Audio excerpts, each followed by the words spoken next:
without faults and were full of bliss like that experienced by a bhiksu in the third dhyana. They approved of wisdom, keeping the precepts, mastery of the self and non-violence towards beings.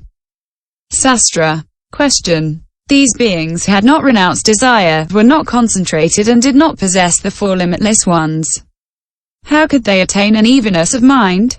I. Answer. This evenness is not that of concentration. It is absence of hostility and malice towards all beings.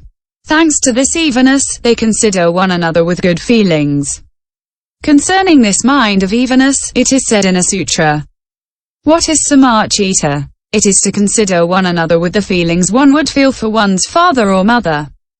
Question. Do they consider all beings indiscriminately as their father, mother, elder brother, older sister or younger sister? Answer. No. They consider old people as their father and mother, large people as their elder brother, small people as their younger brother. Similarly for elder or younger sister. By the power of samarchita, everybody is considered as a relative. Question. Why call father and mother somebody who is neither father nor mother, etc.? Question mark. Why call somebody who is not a relative a relative? Is that not a falsehood? Answer. In the course of innumerable generations, all beings have been one's father, mother, elder brother, elder sister, younger sister and relative. Furthermore, according to the true nature of dharmas, there is no father or mother, no elder or younger brother.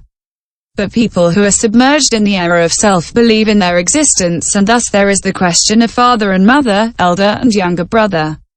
Therefore it is not a lie when, by virtue of a wholesome mind, we consider one another with the feelings we would feel for a father or mother. Finally, there are people who, out of interest, treat as a father someone who is not their father and as a mother someone who is not their mother. It is the same for elder brother, younger brother and children. There are people who send away their son when he is badly behaved and other families take him in and treat him as their own son. A stanza says, consider another person's wife as a mother, consider the welfare of another like fire, consider all beings as your relatives. This is what is called the vision of evenness. The Sutra says that all beings practice the 10 good paths of action. 1. The paths of bodily action are 3 in number. Abstaining from murder, theft, and wrongful sexual relations. 2. The paths of vocal action are 4 in number. Abstaining from falsehood, slander, harmful speech and thoughtless speech. 3. The paths of mental action are 3 in number. Abstaining from envy, spitefulness and wrong views. Every path of action, from abstention from murder to abstention from wrong views, involves 4 subdivisions. Not to kill beings oneself, not to order others to kill, praising those who do not kill, rejoicing when one does not kill. See question. The last 3 paths of action, abstaining from envy, spitefulness and wrong views, are not actions, whereas the first 7 are actions. Then why speak of 10 paths of action? Answer. Because they are often resorted to, they are rightly called paths of action.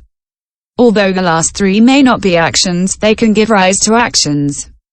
This is why they are called paths of action as a whole. The sutra continues. Pure, observing chastity, they are without fault. Question. We have just said that these beings practice the 10 wholesome paths of action and the argument is satisfactory. Why add that they are pure and practice chastity? Answer. There are beings who practice the 10 wholesome paths of action and who have not cut through their sensual desire.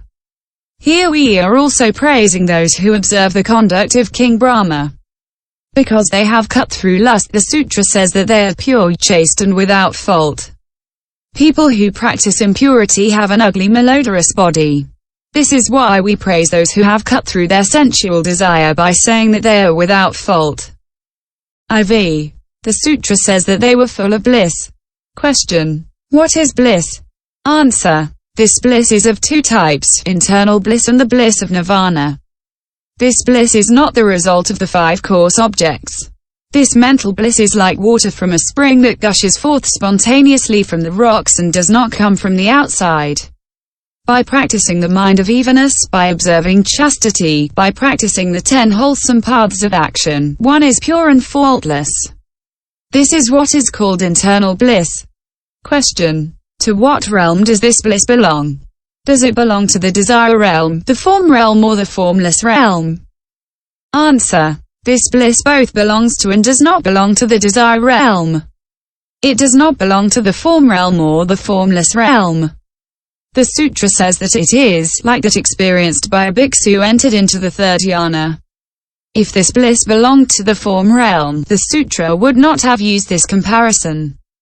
That is why we know that it does not belong to the form realm.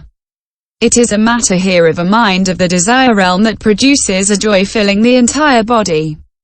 It is like a warm joy that floods the body, makes it flexible, soft and happy. Those who are without bonds discover the nature of prajnaparamita. They see that all dharmas are unborn and unceasing. They acquire real wisdom and their mind is without attachment. The bliss of the signless is the absence of bonds. Question. The Buddha has said that nirvana is the supreme bliss. Why do you speak here about the bliss of the third dhyana? Answer. There are two types of bliss, the bliss that involves feeling and the bliss that involves the abandonment of feeling. In the latter, the 5 aggregates are completely eliminated and there is no further rebirth.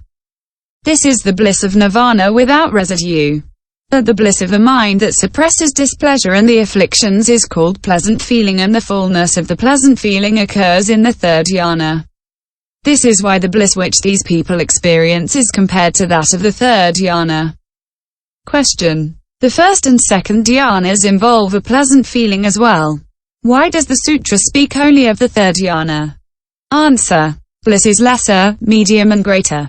The lesser bliss is that of the first dhyana, the medium bliss is that of the second dhyana, the greater bliss is that of the third dhyana.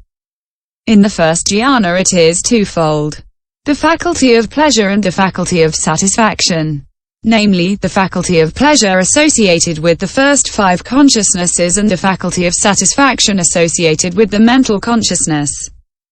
In the second dhyana, there is the faculty of satisfaction associated with the mental consciousness.